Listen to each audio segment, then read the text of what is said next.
Monsieur Boukhalfaye ici, bonjour. Bonjour madame. Alors le 24 février 1971, l'Algérie recouvre sa souveraineté sur ses gisements gaziers et pétroliers. La guerre énergétique fait rage aujourd'hui plus que jamais. On le voit avec le contexte mondial actuel. L'Algérie est un pays à forte potentialité en énergie fossile mais aussi renouvelable. Comment valoriser toutes ces potentialités pour confirmer la position de l'Algérie comme fournisseur incontournable? Monsieur Boukhalfaye ici.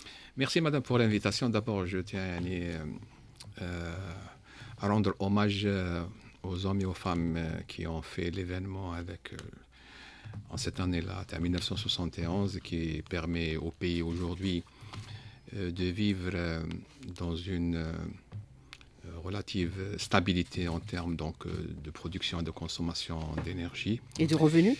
et de revenus aussi. Et effectivement, donc, cette date est importante pour tous les Algériens. Aujourd'hui, donc, les enjeux deviennent de plus en plus importants et les enjeux aussi sont planétaires. Et donc, le positionnement de l'Algérie est, est en train de se renforcer dans le sens où ce qui aujourd'hui apparaît à l'échelle internationale a une influence directe sur la production, mais aussi sur notre consommation d'énergie. Et les potentialités qui sont bien connues dans le domaine des énergies fossiles, mais aussi des énergies renouvelables, plaident pour la construction d'un mix énergétique et qui permettrait aussi à l'Algérie de passer d'un fournisseur d'énergie fiable des sources d'énergie renouvelable, fossiles vers des sources d'énergie constituées par un mix du gaz naturel et des énergies renouvelables. Alors aujourd'hui, en clair, on exploite le gaz et le pétrole. Il faut passer à une autre étape, le mix énergétique impérativement. Oui, la demande, elle est mondiale, mais aussi c'est un besoin interne, puisque quand même nous avons aussi des éléments qui indiquent tout le temps que la consommation d'énergie finale locale est en train de revenir au niveau d'avant la pandémie, puisque une croissance de 8% a été constatée dans le dernier rapport du ministère de l'Énergie et des Mines pour l'année 2021, dans lequel plus de 12% proviennent de l'énergie électrique et plus de 6% dans la consommation de gaz naturel. Donc, avec aussi l'ambitieux programme économique du pays, c'est-à-dire que, par exemple, la libération qui a eu de beaucoup de projets industriels en 2022, mais aussi l'amélioration des conditions dans les zones d'ombre et le raccordement de beaucoup de sites agricoles et industriels va probablement aussi impacter les résultats de l'année 2022 que je pense seront affichés par le ministère de l'Énergie quand les données seront consolidées. Alors il faut opter prioritairement pour un mix énergétique puisque le gaz est notre ressource première. Nous disposons de la matière première pour aller faire ce mix énergétique, notamment en ce qui concerne, Monsieur Yaissi Boukhalfa, l'hydrogène vert. L'hydrogène vert, c'est un élément qui va faire partie de cette transition énergétique, qui va prendre le relais de la production actuelle de gaz naturel. Et donc, le moment venu, quand les conditions économiques seront en place, l'Algérie a aussi sa place à conquérir, parce que quand même, elle n'est pas garantie, au vu un peu de tout ce qui se passe à l'échelle internationale, mais avec les potentialités aussi, et surtout aussi je dirais un peu les disponibilités et l'expertise en Algérie dans le domaine du gaz naturel et du GNL, elle a toutes les chances pour aussi devenir un fournisseur fiable dans le domaine de l'hydrogène vert, soit sous forme d'hydrogène vert, soit sous forme transformée. Et là, on parle des potentialités qui sont conséquentes et importantes, Monsieur Yaissi Boukhalfa.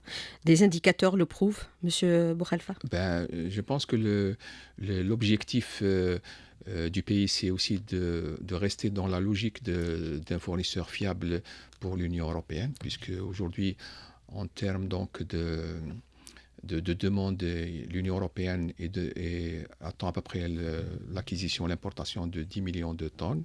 Et donc là, l'Algérie peut facilement prétendre à fournir à peu près 10% de cette quantité-là, et qui va représenter aussi en termes de financiers des gains très, très importants qui vont se chiffrer en milliards de dollars. Alors pour se positionner, il faut des partenaires impérativement, des partenaires de renom, de telle sorte à hisser encore une fois, c'est-à-dire Sonatrach en tant que pays, que producteur, compagnie leader dans le domaine, puisque sur les 100 grandes compagnies pétrolières au niveau du continent africain, elle arrive en tête et elle est 10e au niveau mondial. Monsieur Yaissi Boukhalifa. Je pense qu'il faut d'abord rendre hommage à ce que fait Sonatrach dans ce domaine-là depuis l'indépendance. Et donc, je dirais que les challenges pour Sonatrach sont toujours encore plus importants, surtout dans la phase actuelle. Le partenariat, c'est un élément qui fait partie un peu du cadre dans lequel évolue le groupe Sonatrach, et il va se renforcer puisque quand même il y a des demandes importantes aussi de la part de l'Union européenne pour continuer à les alimenter en gaz naturel avec les différents contrats qui ont été signés, et ce qui est aussi annoncé pour 2023 et les années à venir. Donc le positionnement, je pense, de Sonatrach ne va que se renforcer dans les années à venir. Alors, bien sûr, on a quelques indicateurs chiffrés par rapport à, bien sûr, des potentialités de Sonatrach en matière des hydrocarbures, c'est-à-dire le potentiel de l'Algérie en termes de réserves qui est considéré comme étant 60% du potentiel en hydrocarbures est aujourd'hui sous-exploité. Donc, il reste quand même à beaucoup faire pour l'exploration. Alors, bien sûr, quand on parle du mix énergétique, impérativement, le solaire, il est incontournable puisque nous savons à ce niveau que nous avons des gisements extrêmement importants. Monsieur Yaissi Boukhalifa, ce sont des gisements inépuisables. Je ne vous apprends rien du tout. Donc ça, c'est bien connu que l'Algérie, dans ce domaine-là, c'est un pays qui est très bien ensoleillé, parmi les plus importants à l'échelle internationale seulement. Donc, nous, on aimerait quand même que ce potentiel puisse aussi être transformé et participer à la transition énergétique, participer aussi aux économies de gaz que le pays pourrait aussi soit transformer ou exporter, et aussi créer les conditions pour que les entreprises algériennes puissent activer dans ce domaine-là. Alors, qu'est-ce qu'il faudrait faire pour aujourd'hui, bien sûr, booster l'investissement dans ce secteur qui est à forte potentialité? Le privé s'y intéresse, il s'y intéresse de près, mais il n'y a pas suffisamment d'attractivité. Comment rendre ce secteur extrêmement attractif, que ce soit pour le financement national ou pour le financement international, et devenir quand même aussi, parallèlement à cela, une destination de délocalisation en matière d'investissement dans le solaire? Monsieur Yaissi Boukhalifa. L'attractivité va être amenée par surtout de la visibilité pour les acteurs. Donc, moi, quand je parle d'acteurs, je ne fais pas de distinction entre l'acteur national et l'acteur international. Et donc, ça veut dire que là, il faut que quand même que les chiffres qui sont annoncés pour 2035 puissent aussi être étayés par des éléments probants sur le terrain. C'est-à-dire qu'on nous parle toujours de 15 000 mégawatts d'ici 2035, mais la mise en place, la mise en œuvre de ce programme, on ne la voit pas dans la réalité sur le terrain. Et chaque année, on nous annonce... il y a eu le cahier de charge, mais pas voilà, l'appel d'offres. Voilà, et on nous annonce des chiffres comme ça. En 2022, c'était 1000 mégawatts. Maintenant, on nous parle de 2000 mégawatts en 2023. Ben, nous, on dit on veut voir. Donc, on veut voir, ça veut dire qu'il y ait des éléments probants du commencement de la mise en œuvre de ce programme des énergies renouvelables. Il n'y a pas, je dirais, de nécessité obligatoire de vouloir atteindre ces chiffres-là la première année. Par contre, à partir du moment où on commence, même si on commence de manière graduelle, mais qu'il va y avoir donc un flux de projets comme ça qui va s'installer, ça va créer la confiance, et je vous assure que les investisseurs aussi viendront. Et rien que, par exemple, dans le domaine du solaire photovoltaïque, il y a de fortes chances pour que on puisse aussi localiser l'industrie du solaire photovoltaïque dans toute sa chaîne à partir vraiment du quartz. Et le client qui est aujourd'hui demandeur, c'est l'Union européenne. Ils Puisque, sont en crise voilà, d'énergie. ils sont en crise, ils sont en crise, mais aussi ils veulent sortir de la dépendance vis-à-vis de leurs fournisseurs chinois pour lequel ils achètent presque 80% de leurs panneaux solaires.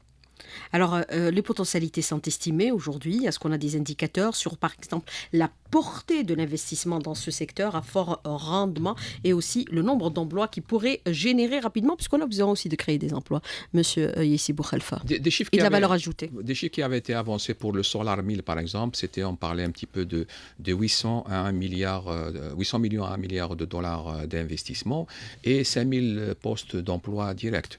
Et donc, Annuellement. voilà, donc ça, c'est pour le 1000 mégawatts. Ensuite, quand vous commencez à installer 1000, l'année suivante, 1000 autres, etc., on est à toujours la création d'un certain nombre de postes. On estime à peu près qu'on pourrait, sur les 15 000, avoir autour à peu près de 65 000 postes d'emploi, et dans lequel il y a aussi la possibilité de faire travailler énormément de jeunes qui sortent de l'université, puisque quand même, durant la partie de la construction, il y a une bonne partie qui va être aussi aspirée par de l'ingénierie, une autre partie plus par les réalisations, et puis quand il va y avoir l'exploitation et la maintenance, c'est là on a beaucoup plus de postes d'emploi qui sont intermédiaires, c'est-à-dire pour les techniciens supérieurs.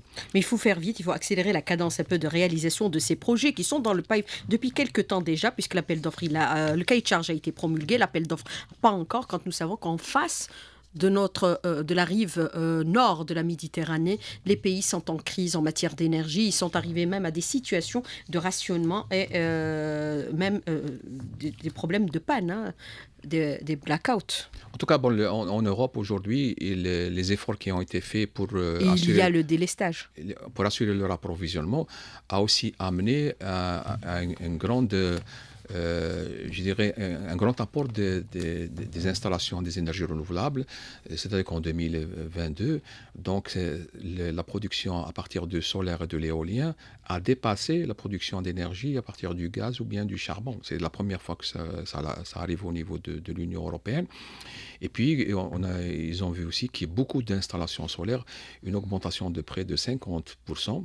Et tout ça, la mise en place des programmes des énergies renouvelables en Europe a permis à peu près de la réduction de l'achat de presque de 49 milliards d'euros tel que ça a été estimé. Et donc on voit que au début, on craignait que les énergies renouvelables allaient souffrir un peu de cette situation au niveau de l'Europe. Ce n'est pas le cas. Donc il y a un effort important qui est fait. Donc, y compris l'Agence internationale de l'énergie prédit qu'il va y avoir maintenant une accélération dans la mise en place de la transition énergétique. Donc il faut les devancer un peu, prendre les devants. Puisque nos premières centrales, je l'ai déjà dit auparavant, M. Yessi Boukhalifa, on les avait réalisées déjà durant les années 80. Ouais, donc il y a une vraie opportunité dans ce domaine-là à saisir pour que le pays rapidement puisse aussi rentrer dans la transition énergétique tout en assurant l'approvisionnement du pays, mais aussi en assurant un peu l'approvisionnement de nos clients dans ce domaine-là. Et on a besoin d'argent et on a besoin aussi d'électricité pour notre consommation au quotidien qui est en hausse annuellement. Alors, Monsieur Yessi Boukhalifa, moi je voudrais revenir avec vous sur plusieurs aspects, bien sûr, par rapport à la valorisation de notre potentiel énergie, que ce soit le potentiel fossile, pétrole et hydrocarbures, puisque nous avons le président de l'autorité des hydrocarbures qui a déclaré que 60% de nos réserves sont inexploitées aujourd'hui dans le solaire et bien sûr et le mix énergétique. Nous avons aussi des potentialités, nous avons un savoir-faire, il y a des projets pilotes de 2 à 10 mégawatts qui vont être lancés prochainement en collaboration avec des partenaires étrangers, essentiellement Eni, pour valoriser tout notre potentiel en matière énergétique. Il faut accélérer cette cadence impérativement, Monsieur Yessi Boukhalifa, puisque nous avons vu que le président, il a demandé à fixer aujourd'hui des échéances, des délais et être strict sur, bien sûr, la réalisation des projets qui sont à fort rendement. Les projections donc, qui sont affichées par l'État sont ambitieuses Il faut les mettre en œuvre. Voilà, il faut les mettre en œuvre. C'est ce qu'a dit le président de la République. Et nous attendons ça depuis maintenant très longtemps, puisque quand même, ça fait là plusieurs années que les projets sont annoncés mais ne sont pas réalisés. Et nous sommes un pays énergétique par excellence. Nous avons l'expérience dans le domaine de la production, de stockage, de distribution, de transport et de l'exploitation de l'énergie, notamment le gaz. Donc ça pourrait profiter aussi aux renouvelables. Ça pourrait profiter, puisque quand même il y a aussi une expertise au sein, par exemple, du groupe Sonelgaz dans le domaine des constructions des centrales. Et je dirais aussi que d'une certaine manière, Sonelgaz, elle a initié des actions que je tiens à saluer sur le fait qu'elle ait fait des projets dans le sud algérien avec des entreprises exclusivement algériennes. Donc ça a permis par exemple aux entreprises de se familiariser avec les constructions des centrales solaires. Il y a les bornes électriques qui vont être 100% algériennes aussi, oui, réalisées. Et donc, Madine algérienne. Et j'ajouterais aussi qu'il y a aussi la ressource humaine qui a été aussi formée dans ce domaine-là. Donc il y a déjà un terrain propice pour le lancement de ce type de projet. Par contre, ce qu'il manque, c'est la mise en œuvre. Ça veut dire qu'aujourd'hui encore, on est en février 2023, et je tiens encore à rappeler qu'en février 2022, il y avait eu la libération de cahier des charges de l'appel d'offres du Solar 1000, mais que par la suite, il y a eu des éléments qui ont fait que le projet n'est pas allé jusqu'à son terme. Et nous attendons toujours que la relance de ces projets, le Solar 1000, mais aussi ce qui a été annoncé par le groupe Sonelgaz à travers donc le lancement de 2000 MW pour 2023. Donc nous sommes dans l'attente du début comment on appelle ça, du déploiement de ces deux projets. Et puis, il y a aussi, je pense que nous avons aussi beaucoup d'attentes en termes de ce qu'on appelle l'autoconsommation. Ça fait des années qu'on parle qu'on va ouvrir l'autoconsommation pour aussi bien le secteur résidentiel, le secteur de l'agriculture ou de l'industrie, qui tarde aussi de ce côté-là, et qui fait qu'il y a des attentes importantes, et avec aussi, je dirais, un corollaire presque négatif, dans le sens où beaucoup de nos membres, par exemple, qui sont dans la partie de l'industrie, aujourd'hui, voient leurs investissements qui ne sont pas rentabilisés, et avec le risque qui nuit à la viabilité de leurs entreprises, et avec le risque de disparaître. Et bien sûr, le potentiel en hydrogène vert, si on se réfère bien sûr à des études qui ont été réalisées, et selon les déclarations du professeur Nordine Yessa, le potentiel est de pratiquement 7600 millions de tonnes qui pourrait être produit grâce bien sûr et le potentiel solaire en Algérie bien sûr dépasse les 2000 heures annuellement et pouvant atteindre les 3900 heures dans les hauts plateaux et le grand sud du pays, des potentialités à valoriser également. Alors pour aujourd'hui, le secteur résidentiel, pour pouvoir injecter c'est-à-dire sa production sur le réseau de Sonelgaz, il faut légiférer, il faut des lois. Il faut revoir la loi sur l'électricité, même si en 2002, elle était considérée comme étant des lois les plus attractives. C'est-à-dire on avait de l'avance. Madame, ça dit que... 23 ans après, on ne l'a pas encore mise en œuvre dans sa totalité, puisque certains décrets d'application, et c'est regrettable, n'ont pas paru. Tout à fait. Et je dirais que d'une certaine manière... C'est toujours le même principe avec les lois. Il y a toujours le fait qu'on veut légiférer sur quelque chose, alors que l'on pourrait déjà commencer par ouvrir ce marché-là et laisser le tester pendant une certaine période. Et après, on doit légiférer. C'est lorsqu'on va voir un petit peu les problèmes. Alléger la situation du monopole de Sonelgaz. Voilà, permettre que les premiers projets puissent être raccordés. Par exemple, je cite le cas des écoles. C'est quelque chose... On est en train de le faire. Le ministre de l'Intérieur actuel veut accélérer la cadence. Voilà, il y a 1200 écoles qui sont raccordées, qui sont avec des installations solaires, mais qui ne sont pas raccordées sur le réseau. C'est-à-dire, qu'est-ce que ça ferait sur le réseau si on arrivait à les laisser commencer à injecter, regarder les écoles, tout ça, les hôpitaux, certaines infrastructures, l'éclairage public. Mais ça, ce sont des des installations qui sont déjà là. Donc, elles existent. On peut donc en profiter de cette disponibilité d'énergie, commencer à injecter, faire un bilan après un certain temps, et puis légiférer dans le sens de pouvoir assurer que le système puisse ne pas provoquer de situation de conflit avec le réseau, et aussi de tester des mécanismes, parce que on le voit souvent que l'autoconsommation dans beaucoup de pays à l'échelle internationale, c'est aussi un moyen de booster le marché et ça crée énormément d'emplois. Et puis, ça peut aussi permettre, par exemple, de créer des flux d'argent, par exemple, pour des institutions comme les APC. Aujourd'hui, on connaît beaucoup des APC qui ont des problèmes de financement. Si, par exemple, elles pouvaient utiliser leurs écoles, elles pourraient donc produire de l'énergie. L'excès, elles pourraient le vendre à Sonelgaz. Et ça va générer de la richesse voilà, pour les établissements, voilà, donc il y a, pour la prise en charge du transport scolaire et pour la prise en charge de la cantine scolaire. Voilà, ça, Et donc, la réfection des établissements voilà, scolaires. ça veut dire aussi. que là, il y a vraiment des choses possibles à faire. Le champ d'application, il est absolument énorme. Seulement, il faut être flexible, il faut aussi être dans une dynamique et ne pas à chaque fois bloquer parce que, bon, on va dire, parce qu'il n'y a pas de réglementation qu'on ne peut pas faire ça. Alors aujourd'hui, par rapport à la réglementation, mais il faut quand même revoir certaines dispositions pour un peu aller vers des incitations au niveau national, monsieur Boukhal-Faye ici. Je pense que ce qu'il faut bien regarder, c'est le fait que les énergies renouvelables aujourd'hui sont discriminées par rapport donc, à l'énergie qui provient des sources d'énergie fossiles. Et donc, nous, ce que nous demandons, c'est que les énergies renouvelables puissent aussi bénéficier, je dirais, un peu des mêmes aides et facilités que quand les énergies fossiles. C'est-à-dire qu'aujourd'hui, on parle quand même Est subventionné au voilà. même niveau? Je ne parle pas de subventions, mais quand même d'aide qui pourrait permettre, par exemple, soit à des ménages ou bien des industriels ou bien des agriculteurs de bénéficier de ce type de projet. Il ne faut pas oublier une chose, c'est que chaque fois que vous utilisez des énergies renouvelables, c'est dans les sites isolés, c'est des économies au niveau du gasoil, et sur les sites qui sont raccordés, c'est des économies en gaz naturel. Et on sait aujourd'hui que les prix des gaz naturels dans beaucoup de pays, il a atteint des prix, des tarifs exorbitants. C'est-à-dire qu'à un moment donné, en Europe, il était à 1000 euros le mégawattheure. Donc, ça prouve qu'il y a un potentiel énorme d'économie que l'on peut faire dans ce domaine-là. Mais pour cela, il faut vraiment passer aux actes et commencer à mettre en œuvre le programme des énergies renouvelables qui tarde depuis de nombreuses années.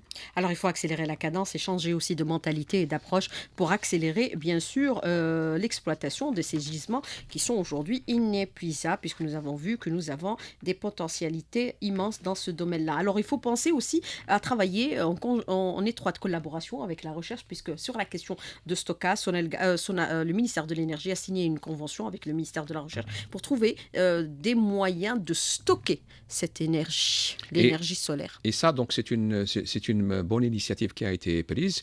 Et là, je peux aussi dire qu'un de nos membres, le membre du cluster qui est le Maître des batteries CRTSE, rechargeables, qui est un centre de recherche aussi, est impliqué dans cette partie-là, puisque lui, il travaille depuis un certain nombre d'années dans le domaine du stockage avec du lithium.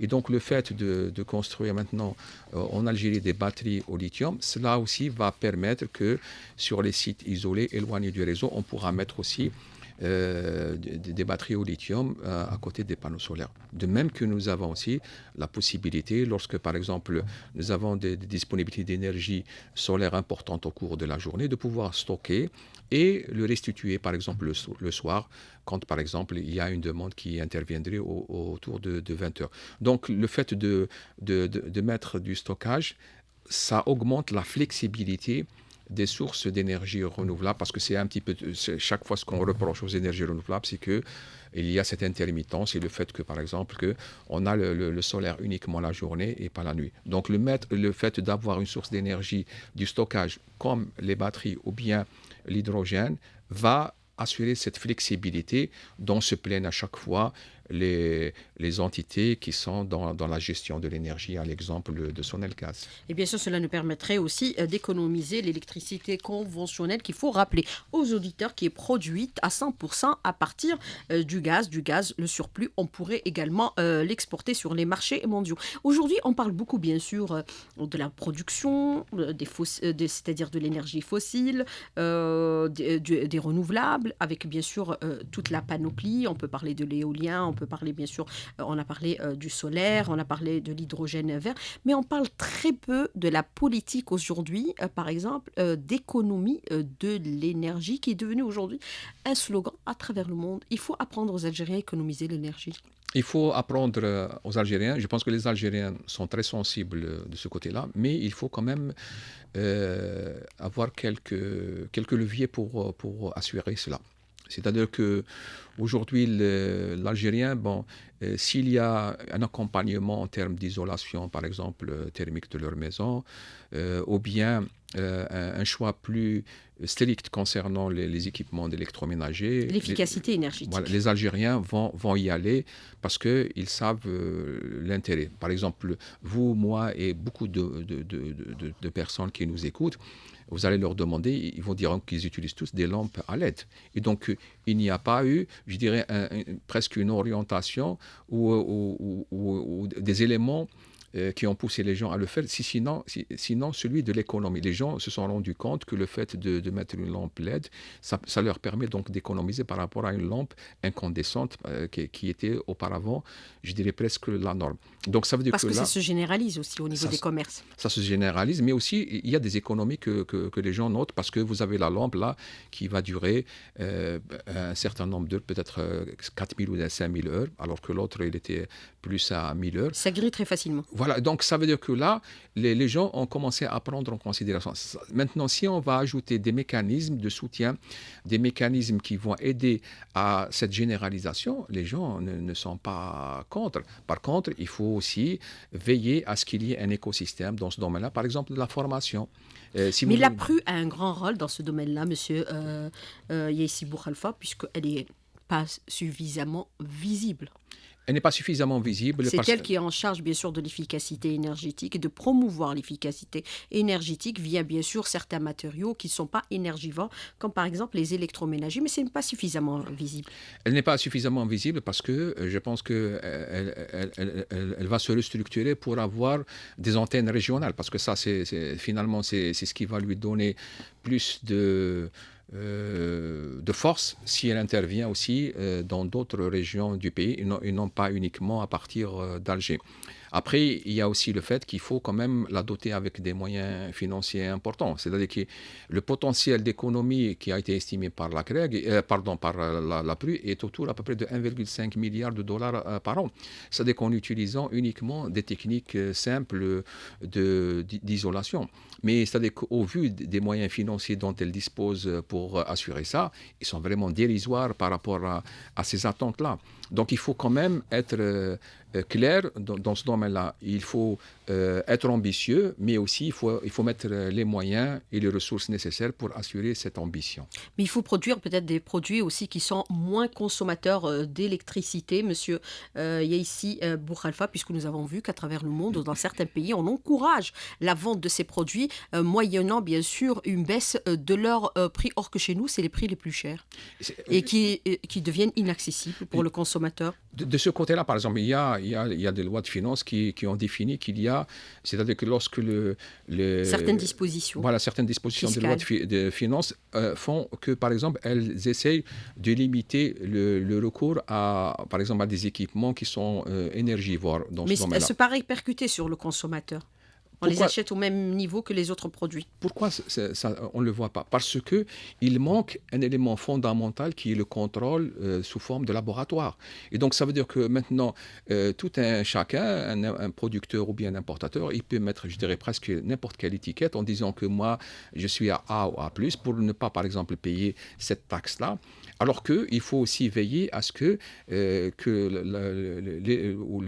la catégorie à laquelle il prétend, c'est la catégorie à laquelle il est réellement grâce à un laboratoire. Donc, de ce côté-là, il faut vraiment appeler à la mise en place d'un laboratoire de contrôle de ces produits tels que les réfrigérateurs, les climatiseurs, les lampes et tout ça. Et il y a un rôle important. Il faudrait peut-être les exonérer aussi de TVA, mettre en place de certaines dispositions qui permettent leur attractivité pour les consommateurs puissent les acquérir. Alors, monsieur Yaissi Boukhalfa, je voudrais revenir avec vous sur un aspect qui est important aujourd'hui. On parle bien sûr de la voiture électrique qui va arriver, qui arrive très très vite. Certains pays parlent bien sûr de zéro véhicule véhicules polluants d'ici 2030 qui vont totalement disparaître au niveau de certains pays grands producteurs, comme par exemple l'Allemagne, qui l'a déjà affiché aujourd'hui son plan environnement par rapport à l'automobile. On commence à mettre en place au niveau de Naftal, au niveau de certaines stations de service, les bornes électriques rechargeables. Il faut se préparer dès maintenant. Il faut se préparer Il faut surtout. aussi voir peut-être que certaines entreprises puissent importer des véhicules électriques et on les voit circuler. Voilà. D'abord, bon, Elles commencent à circuler en Europe. c'est autorisé puisque dans Oui, l'importation des véhicules de moins de 3 ans, donc il y a la possibilité d'importer ce type de véhicules. on n'importe plus le gasoil, aussi véhicules Voilà. gasoil. Et donc là, ça, Préserver l'environnement. donc ça, c'est une bonne chose. Après, donc, il faut aussi mettre tout l'écosystème, c'est-à-dire qu'il faut qu'il y ait les fabricants qui puissent être impliqués, il faut qu'il y ait les installateurs, que Naftal donc puisse assurer la couverture nationale, et puis il faut aussi assurer l'entretien et la maintenance. Il faut respecter les conditions du raccordement au secteur électrique. Il faut aussi parler de la partie de la tarification, c'est-à-dire qu'aujourd'hui, si vous avez une voiture électrique, bon, vous pouvez la brancher chez vous, donc vous allez soutirer de votre compteur d'énergie. Mais si c'est quelqu'un, quelle est une entreprise qui va vous vendre cette électricité, aujourd'hui par exemple, la réglementation ne le permet pas de ce qu'on appelle la rétrocession de l'énergie. Et dans ces conditions, ça veut dire qu'il faut aussi que la loi... C'est-à-dire un privé, s'il installe au niveau de son parking des bornes rechargeables avec de l'électricité, ils ne peuvent pas vous vendre cette Voilà, électricité. il n'a pas le droit de vous vendre cette électricité. Alors qu'on peut recharger son véhicule pendant qu'on fait ses achats, Voilà. pendant son travail, au milieu de l'entreprise, Voilà. etc. Voilà, donc ça veut dire que il y a toutes ces questions-là qu'il s'agit donc de préparer. Et ça, ça veut dire qu'on on ne doit pas attendre jusqu'à ce que les premiers véhicules arrivent, mais qu'on commence déjà à Mais ils les ne mettre pourront en pas place. arriver tant qu'on n'a pas mis en place tout Voilà. cet écosystème. C'est-à-dire que si maintenant vous voyez qu'il n'y a rien qui est fait sur le plan donc, de l'infrastructure, ben vous dites, bon, je vais ramener un véhicule et je vais être coincé. Donc, vous n'allez pas le faire. Et donc, il n'y a rien qui va vous inciter à le faire dans ce domaine-là. Alors, vous avez des questions des auditeurs qui sont nombreux ce matin, monsieur Boukhal Faye ici. Alors, une question de l'auditeur qui vous dit aujourd'hui, le président il a bien indiqué, aucun pays ne peut évoluer à lui seul, c'est-à-dire et s'autosuffire à tout point de vue.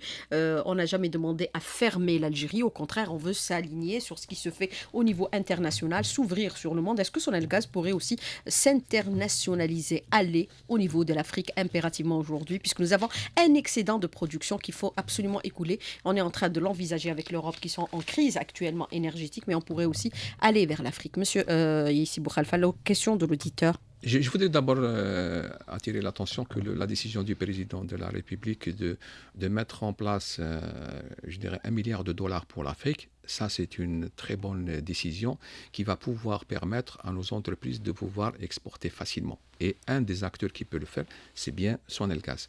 Et Sonelgaz n'est pas uniquement obligé de le faire à partir d'Algérie dans le sens où elle vend de l'électricité. Elle peut aller s'installer dans beaucoup de pays ou bien elle peut réaliser des centrales clés en main et vendre de l'électricité, par exemple, dans les pays africains. Donc, ça va permettre aussi que des entreprises puissent, par exemple, dans le domaine des énergies renouvelables, commercialiser leurs panneaux solaires ou bien les transformateurs, le câble. Donc, il y a énormément de choses, par exemple, dans le domaine de la centrale électrique, dans lequel des produits et des services algériens peuvent être intégrés. Donc, ça, c'est une très, très bonne chose. Et nous espérons bientôt qu'il va y avoir un plan de déploiement qui va être affiché par l'Agence internationale de coopération. Et donc ça, c'est un élément important. Maintenant, en ce qui concerne la production d'énergie, aujourd'hui, ce qui existe au niveau maghrébin, c'est plus les échanges d'énergie. Maintenant, il peut y avoir aussi le fait que des projets sont annoncés dans le domaine de l'exportation de l'énergie électrique vers l'Union européenne. Ça aussi, c'est... Via l'Italie. Voilà, ça ce sont des projets qui sont aussi ambitieux et importants puisque... Ils sont au niveau de l'État, en Voilà, discussion. ça permet donc aussi il ne faut pas l'oublier que cette partie-là, c'est qu'elle va aussi imposer l'exportation de l'électricité ne pourrait être faite que si une grande partie est faite à base d'énergie renouvelable. Parce que bon, l'Union européenne a programmé qu'à partir de 2026, un certain 6 produits qui vont arriver aux frontières de l'Union européenne qui contiennent, qui sont faites à base d'énergie fossile vont être taxées. Et donc, chaque fois que vous avez la possibilité de produire, mais à partir d'énergie renouvelable, vous avez la possibilité de rentrer facilement sur le marché européen. Alors, vous avez ce commentaire de l'auditeur qui vous dit un de vos adhérents au cluster a signé en consortium l'implantation de 500 mégawatts en Guinée et on n'en parle pas suffisamment. Je pense que les aspects d'exportation sont toujours des éléments positifs dans Et la c'est en train démarche. de se faire au niveau de votre cluster.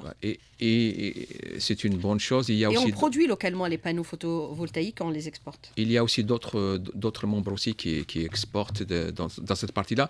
Mais si vous voulez, ce n'est pas un flux Mais on ne les connaît important. pas suffisamment, monsieur Yaissi Boukhal. Ben, je pense que le programme annoncé par Monsieur le Président de la République, donc le 1 milliard de dollars, va permettre de mettre en évidence les produits et les services algériens qui pourraient aller en Afrique. Et je pense qu'on a de grandes chances pour que des panneaux solaires produits en Algérie puissent être aussi utilisés dans ce domaine-là. Et bien sûr, le milliard de dollars va permettre aussi le déploiement de nos entreprises au niveau de ce continent qui est notre prolongement naturel. Est-ce que les panneaux solaires produits en Algérie sont exportables et bancables à l'international? Question de l'auditeur. Alors, les panneaux solaires qui sont fabriqués localement aujourd'hui, donc ils sont dotés des certificats nécessaires pour donc être utilisés sur des installations solaires.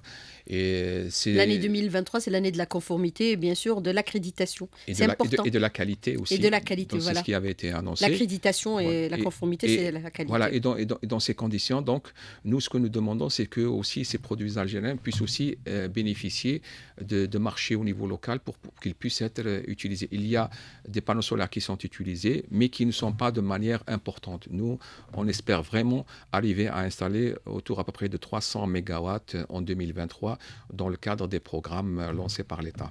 Alors, si on passe à l'utilisation de l'énergie renouvelable, comment seraient les répercussions tarifaires? Est-ce que c'est une question qu'il faut aborder sereinement, calmement, comme tout le reste? La tarification de l'électricité, bon, ça fait partie un peu des prérogatives de l'État. Nous, on n'a pas à rentrer dans ce genre de thématique. Par contre, nous, on peut faire des propositions. Maintenant, en ce qui concerne la production d'énergie renouvelable que l'on pourrait utiliser, on peut regarder ce que ça apporte en termes d'économie de gaz. Et si maintenant le gaz, il est évalué tel qu'on peut le faire avec ce qui se vend à l'échelle internationale, je vous garantis que les énergies renouvelables sont compétitives par rapport aux énergies fossiles classiques. Alors, vous avez autre question de l'auditeur par rapport à Sonelgaz qui est en pleine restructuration. On a dit absorption et restructuration. C'est ce que m'avait dit un conseiller du PDG quand je l'avais reçu il y a une dizaine de jours de cela, ou peut-être un peu plus, quand on a parlé bien sûr de l'installation des détecteurs de monoxyde de carbone. Il vous dit, cet auditeur, qu'il y a une volonté aujourd'hui de fermer Sonelgaz Engineering. Est-ce que c'est une erreur puisqu'elle a de l'expertise et c'est les meilleurs qui sont au niveau de cette filiale par rapport à la prospection et les projections. Monsieur Boukhal Fayez. Bon, je pense que ça fait partie un peu des prérogatives du groupe Sonelgaz. Et donc, que vous connaissez aussi. Est-ce qu'on pourrait maintenir, parce qu'on a besoin d'engineering aussi. C'est ça qui donne la vision. En tout cas, l'engineering au niveau de Sonelgaz, je pense qu'elle va continuer, surtout qu'on parle de 2000 mégawatts. Et donc, 2000 mégawatts, vous ne pouvez pas le faire si vous n'avez pas d'ingénierie en interne. Et je pense qu'il y a déjà de l'expérience dans ce domaine-là. Par contre, bon, ce qu'on entend dire, c'est qu'il y a la filiale qui est Sonelgaz Énergie Renouvelable qui va s'occuper de cette partie-là. Alors vous avez ce dernier commentaire de l'auditeur qui vous dit « Finalement, on comprend que la colère du président est justifiée aujourd'hui puisque certains projets accusent un énorme retard. » Monsieur Yaissi Boukhalifa, c'est le cas?